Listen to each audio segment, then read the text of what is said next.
I'm Billy, GMDX. I'm going to do a talk and a presentation on the club's trip to Luxembourg. Some of the club members went to Luxembourg last year. So we're going to talk about that, a bit about our experiences and kind of some of the issues that we came across. I've already done a video, but I'm going to give this new website the club uses a go. I think the audio's a bit better and easier to manage. So this is take 2 of the LX presentation. So after a successful trip to HB0, which was in 2017, we felt like another club trip was due. We wanted somewhere that was easy to access, especially or mainly by road, shall we say. Not as far as Liechtenstein. Anybody that's been on it or heard my kind of presentation on that will know the kind of experiences we had through it. So something that was a lot closer to home. Distance and time, and we still wanted it to be kind of well sought after, or something that's maybe not as popular as, say, Italy, for example, on here. So we decided to go to Luxembourg, and we'd been there obviously travelling through to Liechtenstein, so we kind of had an idea of what was involved. So there's the Luxembourg flag, similar to the Netherlands actually, apparently broke away from the kind of Netherlands at some point in time, and there's a few images here on the screen of the castles and kind of the buildings. We never seen anything as fancy as that, enough. But you'll see what we experienced. So we had to decide, well, how we're going to get there. We said by road initially, we wouldn't go on a plane. Carrying thousands on a plane isn't the easiest option, plus we probably burst the valves. So we decided by road. What we had to decide was there's 5 A's. Some heavier than others, shall we say, John, Stevie. So that left us a ton left to play with. But you know, with all our equipment, with our weight, say 100 kilos each, along with our gear, and the Jonathan's vans we went in to Liechtenstein at a limit of 4.5 tons. So we had to decide if we're going to cut down our station or cut down what we take just to meet the kind of weight limit of that. Or do we hire a minibus and take that as well, or a car or a trailer or something? So we had a few options that we're kind of discussing what to take.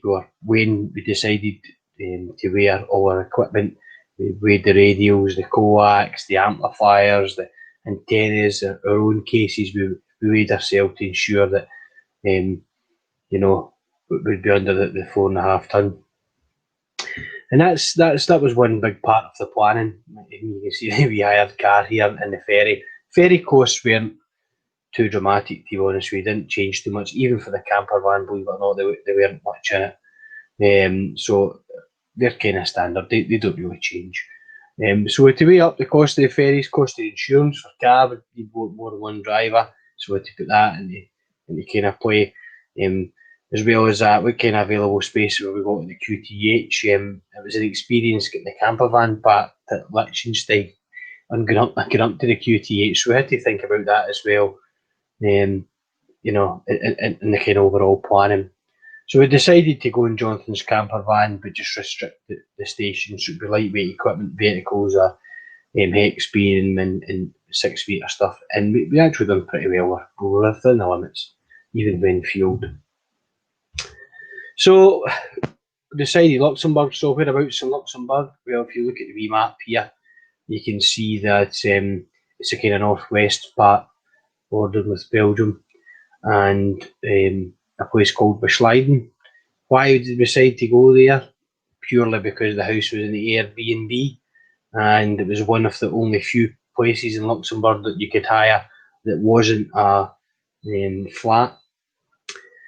So we look at the property here. Here you can see the red line indicating the actual available property, which is good because we had a bit of space at the sides for antennas, as well as not many houses round about, which of course we had to think about for RFI issues, which we'll go into later on. So that's why we picked Beschleiden, no particular reason. It was just that that's where we could get accommodation. Beschleiden, I kept calling it Beschilden or something like that until I was speaking to an Oscar Kilo 8 guy on here who was actually from Beschleiden and had an LX call sign. I can't remember his call now, but he corrected me, which was quite amusing. All the signs in Luxembourg have have a translation in Luxembourgish kind of local dialect. It's the Scheldt. So that's where we decided to go, and again, it was purely because of the kind of accommodation availability. Total cost was actually, off the trip, was actually the same as Liechtenstein, believe it or not. It was in about the 360 mark, I think, if I remember right, each.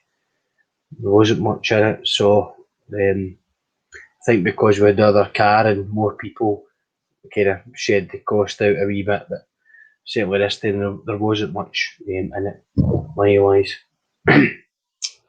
So what was the route we're going to do? Well, you can see it leaving Stirling, if you look at the map here, going all the way down again over the ferry into Dover, and into Calais.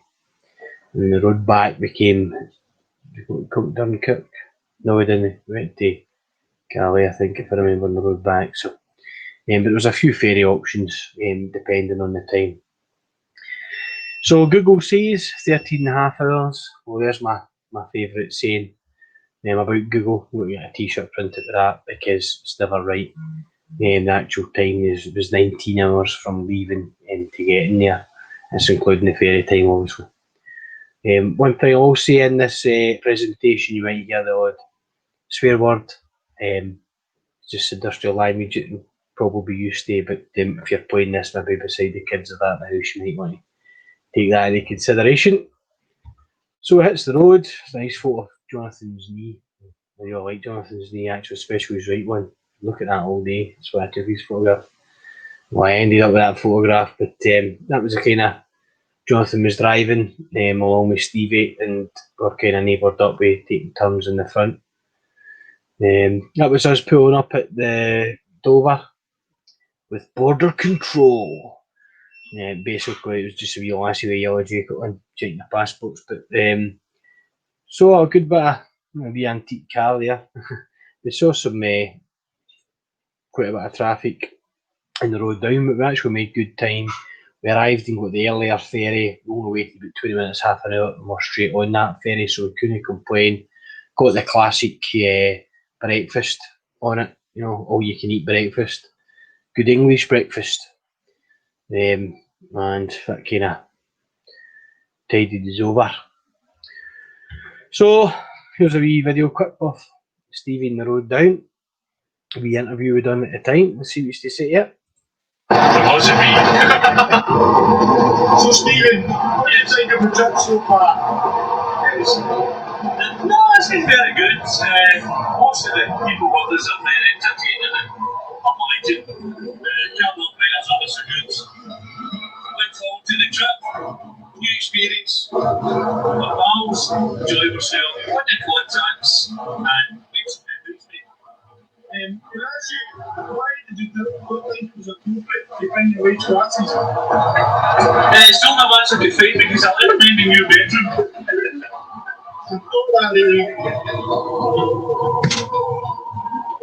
So John, what do you think of your trip so far? So far, very slow. We've not reached 65 miles an hour yet. And why is that? John was getting an elastic band from his toe to his knee. He can't stretch it out. Let's see. So, who do you think should be driving? Yeah, you should drive. Definitely Speedy. Stevie Gonzalez. And why are you not driving this good doing? Too old. Is there anything you do about an old Tom's you would take? Let's take the road. So MD actually seen a Luxembourg presentation or was there will know it took a lot of hours more than what Google said, and it didn't help when Jisby was driving because he took all the wrong turns all the time, whether it was daylight or darkness, so he was banned from driving. But of course you can imagine what the patter's like. We're up all day on was it a Thursday? I think it was a Thursday. No, it was a Friday. Anyway, we're up all day and we starts travelling all the way through the night to get the ferry for Saturday morning, and everything was funny, whether it wasn't or not, but it certainly felt funny at the time. So Jonathan's van's a left-hand drive for people who don't know, and it's catches people all the time in the UK out because the UK plate is on it, and especially if we've got the dance music on, the tunes and we're bouncing, and we're kind of waving two hands and that to them, and they're kind of looking, how's that calf driving? So it's a wee clip of kind of part of the experience. The music doesn't get any better, by the way. Here there's the dancing, I should say.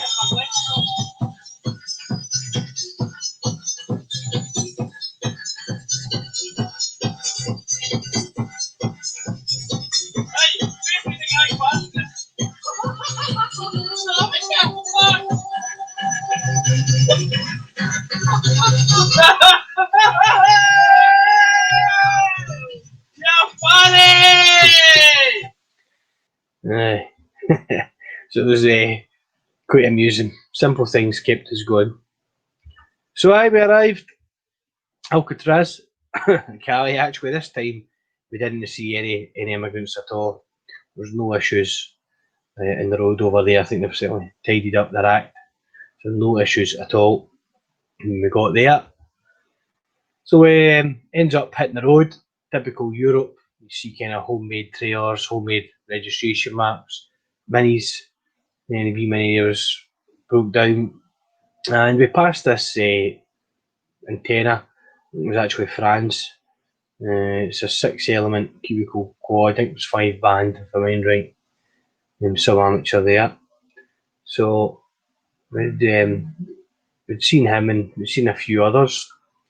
Generally, the weather was actually not too bad. A wee bit of rain in between, but most it was okay. And we kind of got to Belgium. It was Stoughton down. That was us there, and then the local young team have spray painted Stevie's t-shirt size on the side of the wall there. 2XL.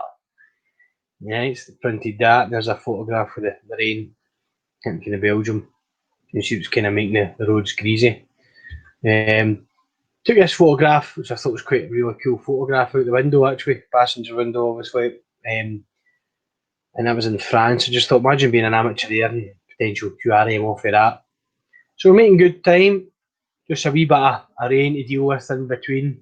We didn't really stop for too many P stops because we learned from the Liechtenstein trip that would add a bit of the time onto the journey, shall we say. So we never really had too many. It was pretty smooth journey there. Took us kind of into the back roads. This is what we're faced with in the back roads. Same back roads, apart from one main road going through Luxembourg. They're all this kind of size. And it was the width of the camper van. So it made a wee interesting journey. Finally arrived up at the accommodation. Once we got under the tree, met the chap called Vincent. That was the host. He actually pulled out off it a couple of weeks before because he thought we weren't interested in it. But I think there was other issues, to be honest with you, with Airbnb. But nonetheless, we just paid him cash when we got there. This was his mother's and father's house who'd passed away, and he kind of leases it in the country. He's a tech teacher, and the school was on holiday, or I think his intention was actually to bring all the school kids up to do some amateur radio, and I'm not joking about that because he was asking. So, nice enough chap. House was okay accommodation for what we paid for what we needed. Was it really Airbnb quality? Would you really take your family there? Probably no. But it certainly did us. So, Beschleiden, there's a nice wee photograph of the sign there. Most of the time it was good weather when we were there. Strange wee place. Something to kind of take into considerations when we were looking at it. We looked at Google and we were like, well, here's a pub here, here's a restaurant there, here's whatever. And it looked quite a busy wee place till we actually got there and realised, aye, most places exist, but they're all shut. They're no use. So Google kind of let us down a wee bit there again. Get my favourite t-shirt on.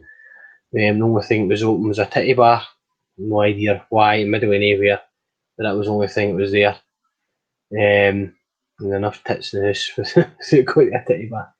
So, aye, it was a bit of a letdown knowing that there was actually nothing there. We were in the country. It's about 30 minutes, something like that, 40 minutes to the nearest petrol station. So there was nothing nearby at all. And all we could do for exercise is walk round in a loop along kind of farm road every day, which got monotonous. So here's the type of wee village. As I said, it's quite a strange setup. Appear to be probably more holiday homes than anything. They're quite new builds, like the building here. White building, low windows, very kind of modern. As I said, for some reason it was kind of a sexual holiday. There's lots of cocks and tits about for some reason. So, but a really kind of wee strange place. Then a kind of cluster of where you'd expect shops to be. They are there, just not open. This phone booth, which is turned into a mobile library, just help yourself to boot. So I can imagine that in Scotland it would be burnt down, vandalised. You couldn't read any, they just look at the pictures.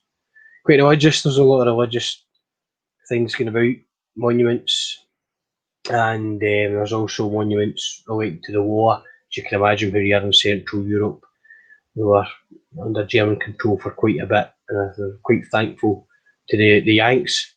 And there's a lot of monuments about that celebrating. This was us looking at uphill, believe it or not, where we were, kind of at the edge of the wee kind of village. You can call it a village. It was split like a Y shape, and if you look down from a plane, down from looking down at a plan view, at the right hand side, we were up there, and basically at the top of this hill in this photograph that you see. So it could have been a lot worse, because see if we're down at the very bottom, we'd have got hee-haw out. I think there was a 20 metre, 30 metre mast just for the guy's TV antenna, so we landed pretty lucky where the QTH actually was in relation to topography. Again, there's a town hall, photograph of the town hall, quite kind of mansard roof, quite nice looking. Yanks truck going about, there's that, and we'll see photographs later on the tanks. There's a war museum in Belgium nearby and stuff, so it's quite a lot of that going about. And the only hotel that was open, wasn't open to walk-ins, but it was open, had the taxman visiting them. So it just lets you know what the place is like. Nothing's open, but the taxman can still visit you. So let's have a look at the station setups here. We've got VHF set up even, and what I had here was a 7300 for 6 meters. And I had, I think it's an ICOM 9700. I might be wrong with that, but it's a new ICOM radio for 2 meters and up. And Ross brought that along. We've got the amplifier there for a couple 100 watts. It's handy to have a couple 100 watts. The power limit in Luxembourg is 1 kilowatt, but you need to do that prior approval before you go. So if you just turn up, it's 100 watts. If you send an email saying you're coming to operate radio and this is where we'll be, they allow you a kilowatt access. As of note, if you're an intermediate license holder, they do a Class B novice authorisation. If you write to them prior to attending and operating radio, they will give you or grant you a temporary call sign. It's Lima X-ray 6/ and then your home call sign, and you're 100 watts in all the bands. So that was the station there. We're using WSJTX there for the FT8 software, and USB panel for CW. This is HF stations here. 2 ACOMs, one's a 1010, one's 1000, 2 7300s. Again, laptops, Pro 7 headsets, bandpass filters, and it was the same setup as Liechtenstein. So it was the exact same as that. We tried and tested. For the 6 meters VHF with the 6 LE there and the 7 LE 2 meter beam, that was Jonathan just fixing the coax. We'd actually taken these wee white poles that Stevie had got, some of them up at the club, and they were actually really thin, and they probably couldn't take the weight of the 2 antennas on it. So we didn't want to tilt it back because we already bent one. We bent another one, it'd be a nightmare. So we just put 2 ladders against it. And with the 2 ladders going against it, it was enough to balance it so Jonathan could go up. So say all we're doing there was tying off the coax so that it wouldn't jam up because it was wrapped around the pole. The pole was turning out with the rotator or something like that. So those antennas work well for that. There's a 40 metre vertical, so a 12 metre pole. Elevated radials gives you an impedance about 50 ohms. thereabouts, 21 SWR, less ground losses, great for going away, worked really, really well. As I said, it's in the front garden. Here in the back garden, we've got a 30 metre vertical, and we have the hex beam, which was for 10, 12, 15, 17, 20, and that was at the back garden area. If you notice here, there's quite a bit of separation. There's actually more separation there than what they were in HB0. One of the issues that we found here was we're getting breakthrough in the front ends with the 7300. I believe it's the front ends because we had more antenna separation here than we did HB0, but we never had any breakthrough in HB0. But the rigs in HB0 were well spaced out compared to the setup here. And one major learning point for me was to separate the 7300s, get them as far away as we can. And it's something we probably need to consider when booking another QTH. That's for sure, because sometimes it made the bands unusable for SSB or FT8 or whatnot because of the breakthrough.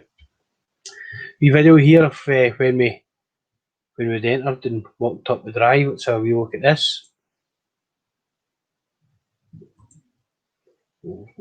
Please. So this was us walking up the drive, left hand side here.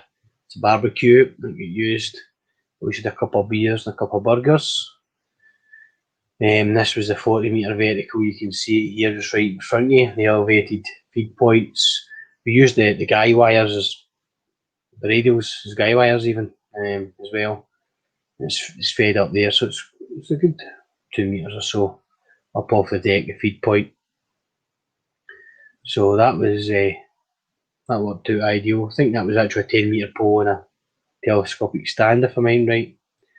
Here's a 6 metre and 2 metre beam. So when we got there, we saw this bit of ground at the side, and we thought, Vincent, who owns that ground? And he goes, oh, it's a farmer, but he's died. And we thought, that's brilliant. But he's dead, happy days. We'll just put an aerial up, and he'll no mind, he's dead anyway. So we fired up the aerial there. You got a few strange faces, you know, they were across the road, but who's got to complain to the boys did. So we got the aerial up, worked out really, really well, and means we had good separation between that and the hex beam and the 30 metre vertical there. And if the operating shack was actually in this conservatory to the back.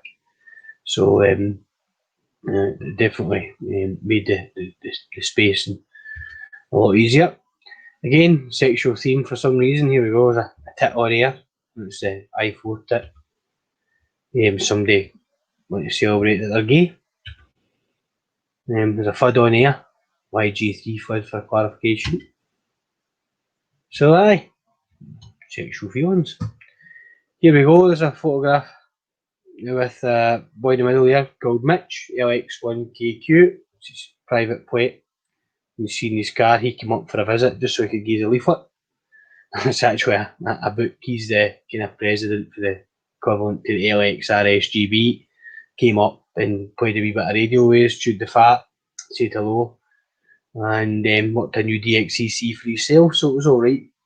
Decent enough chat, nice enough for a visit. It's always good for a visit with the local amateurs as well. So aye, it's quite good. It's a photograph of Jizby operating FT8. No, I mean that's just a photograph of Jizby. Thank me for that one, that's a belter, eh? There's a photograph of Jizby operating FT8. It's the exact same photograph as sitting on the couch. On the chair even. There's even Stevie's eyeing up. What are you doing? So it was a Jizzmeister FT8 operator. So when we were there, we never really had much RFI issues. However, we did hear a pulsing on the bands. It was broadband across all the bands, and it was a regulated pulse. And you know, Jonathan kind of suggested it would be electric fence, just given where we were and what was close by. We're walking about, we're looking for electric fences, and I think we found it in the third day what the actual fault was. So I'll let you hear what the kind of pulsating noise was.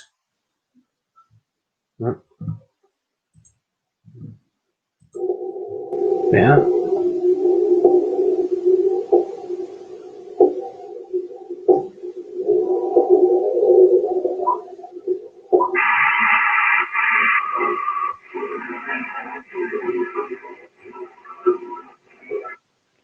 So you can hear the pulse. You can see in the screen, broadband. And that was there in all the bands. So we knew it was close enough. So a wee bit of investigating, and we walked past the electric fence and we could hear a tick noise.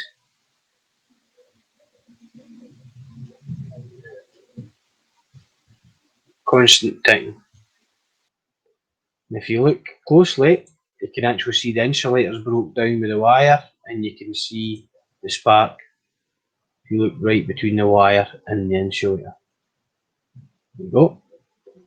And basically that was arcing onto the wire, and the wire was just a big loop antenna, and that's what we were picking up. Now I reckon that was about maybe a mile and a half away, something like that.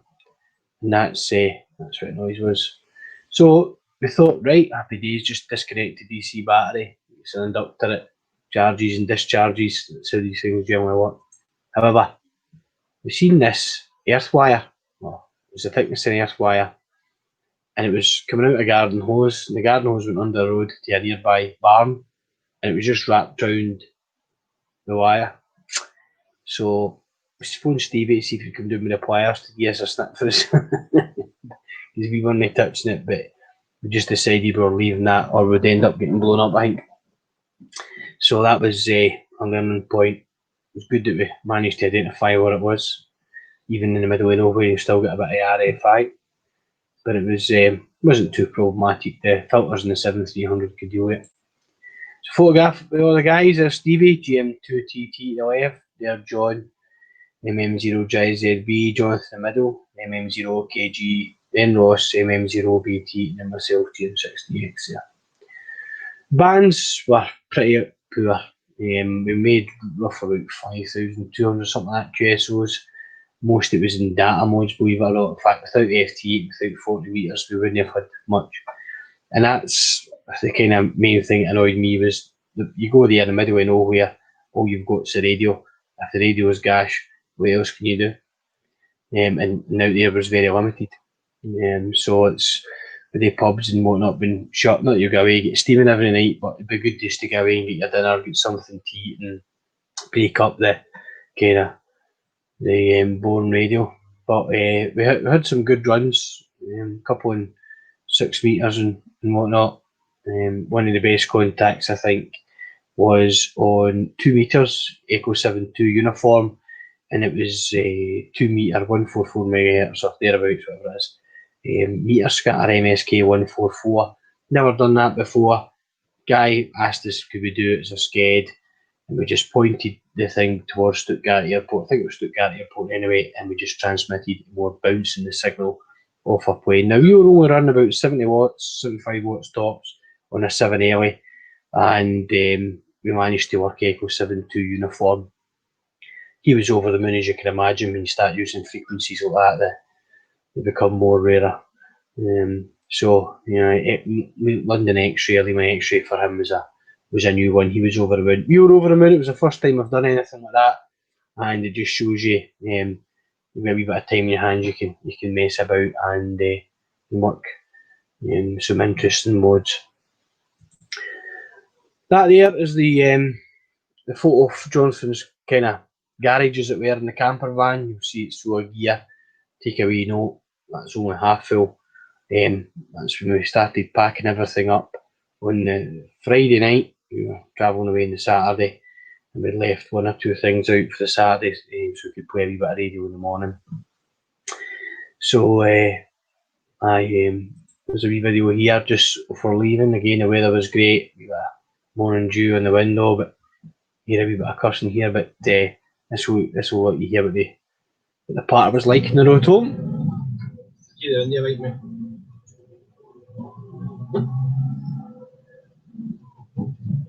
Oh, you don't take that video in the crap. No, fuck's sake. Listen, I'm just cutting the audio out, you fanny.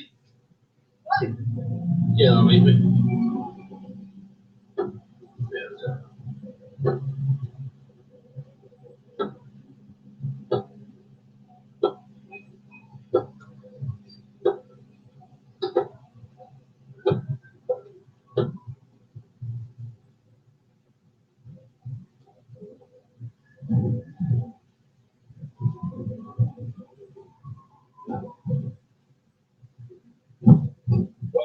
There's a woman.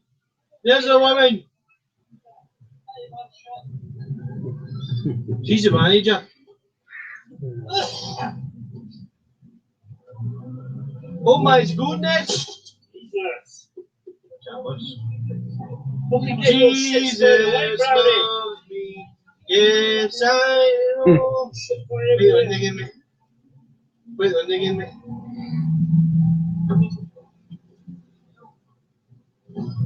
What a fucking racket you're making, Brown. All the shit flying everywhere. What a fucking racket you're making, Brown. All those products lined out, it's got the sleeping bag. It's fucking dildos flying about. So that way, that's the part I was like the full way. Just constant abuse in the road back.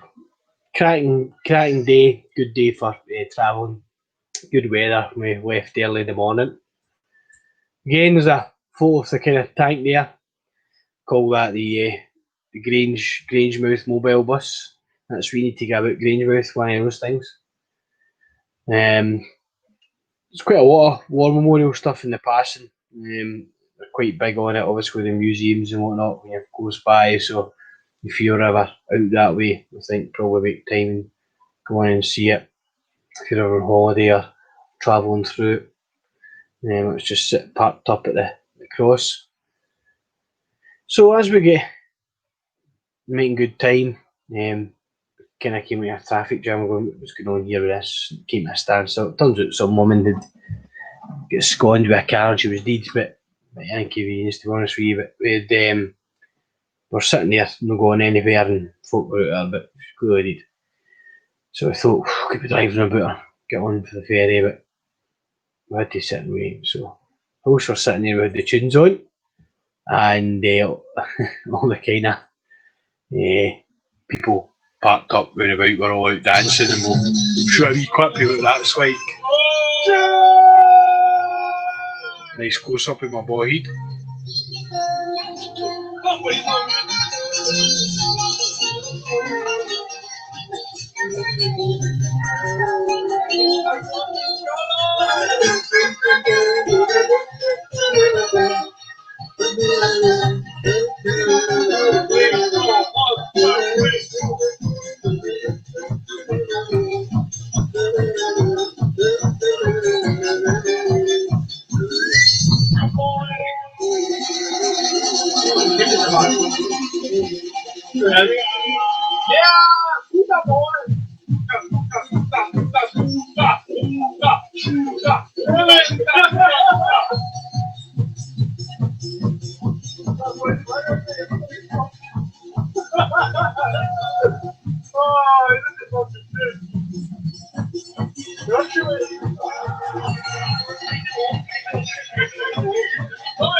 So I like a Venga bus in the road back. So it was a good patter. Again, this was the local toilets, mostly throughout Europe. To be honest with you, it's that's what you're up against. There's nothing fancy with that. You just had to get on with it. So we're making good time. We thought, brilliant, we're going to make this earlier ferry for up the road. And as soon as we were going, we heard boom, boom, boom, boom, boom, boom, boom. What is that? Well, I know what it is. It's a burst tyre. Brilliant. Not only is it a burst tyre, a blowout in a camper van full of the gunnels. It's the inside wheel, a double wheelbase at the back. So if you take two wheels off to get to it. And guess what the spare wheel on the jack that was? Bit of boat me all that stuff in the garage. So here we go, we're at the side of the road, we've got a wee yellow jacket on. And we starts pulling everything out that garage just to get to the wheel. We get to the wheel.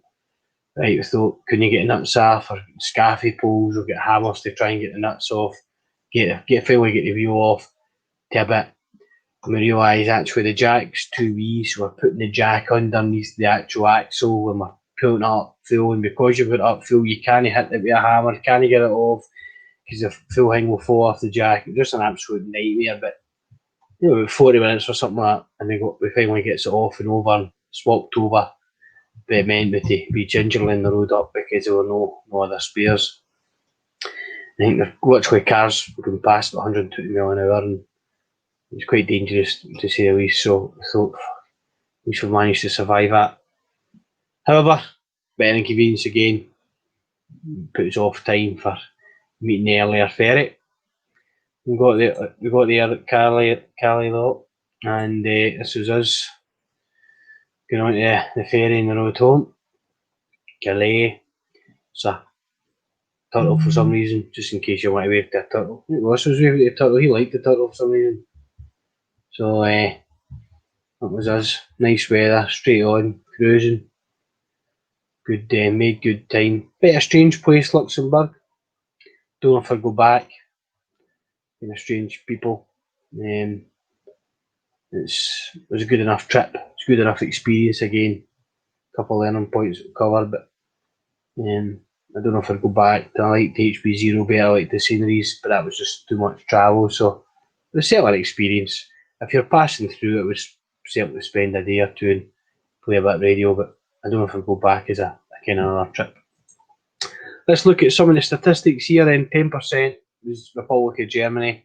We just thought it was a German DX-PEDITION, to be honest with you. Every call was German, especially on 40 metres. 3% Japan, 4% US, 8% Italy.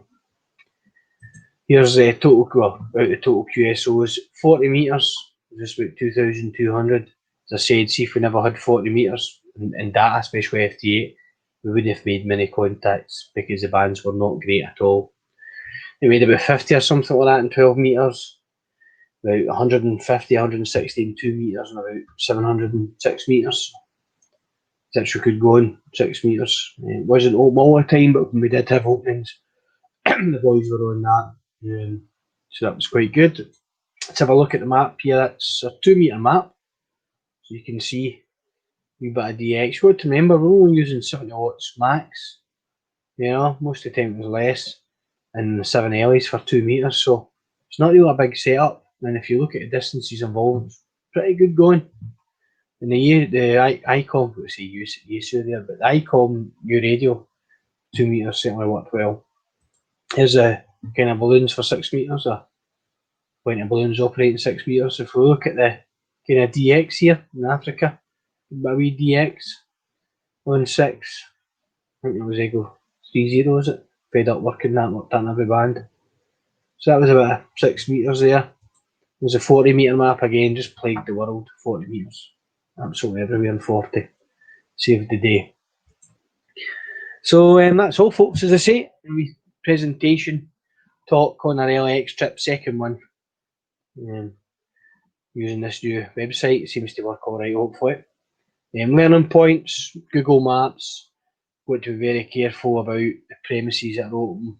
For now on, a learning point for me, I would now spend a bit of time doing research on these premises, whether we've got websites to see if they're open or not, or if they're seasonal. We kind of just thought excellent, happy days. Stuck between a rock and a hard place because it was one of the only places we could get accommodation.